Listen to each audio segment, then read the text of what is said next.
آیت نمبر 2 میں ذکر ہوا ہے کہ جو متقی ہیں، یعنی جن کا تھنکنگ ہارٹ ہے، وہ سوچتے ہیں کہ کوئی کریٹر ہے اور کوئی مقصد ہے ہماری لائف کا، ان کے لیے پھر ایک کتاب گائیڈنس پرووائڈ کرتی ہے۔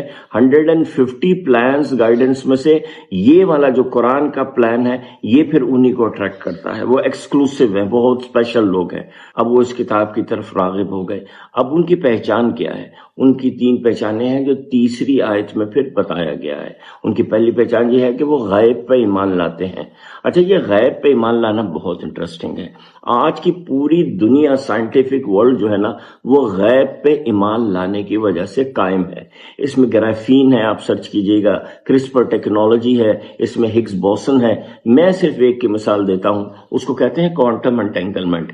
1910 میں نیلز بوہر اور اس کے ساتھیوں نے یہ اندازہ لگایا تھا غیب پہ ایمان لا کے، کیلکولیٹ کر کے، کہ بھائی کوئی 2 پارٹیکل ایسے ہوتے ہیں کہ جو کتنی بھی دور ایک دوسرے سے ہوں وہ سملر بیہیو کرتے ہیں۔ جو یہ کرتا ہے پارٹیکل، وہ یہی کرتا ہے۔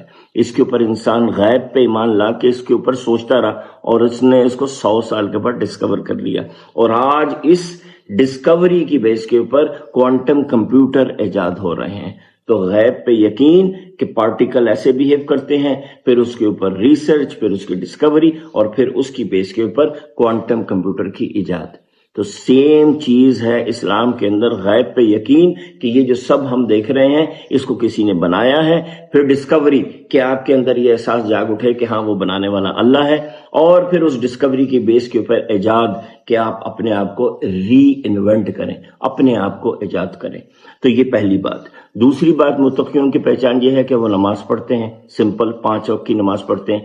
تیسری ان کی خاص بات کہ وہ خرچ کرتے ہیں، جو اللہ تعالیٰ نے ان کو دیا ہے وہ اس میں سے خرچ کرتے ہیں۔ یہ سب سے انٹرسٹنگ ہے۔ دیکھیں نماز کے بعد کیا ذکر نہیں آیا، حج کا ذکر نہیں آیا، عمرے کا ذکر نہیں آیا، خرچ کرنے کا ذکر آیا ہے۔ تو آپ کو خرچ کرنے کے لیے کیا کرنا پڑے گا؟ کمانا پڑے گا نا۔ تو آپ پہلے کمائیں پھر خرچ کریں، اللہ تعالیٰ کو یہ پسند ہے۔ تو کمانے کے لیے کیا کرنا پڑے گا؟ اپنے اندر صلاحیت پیدا کرنی پڑے گی نا۔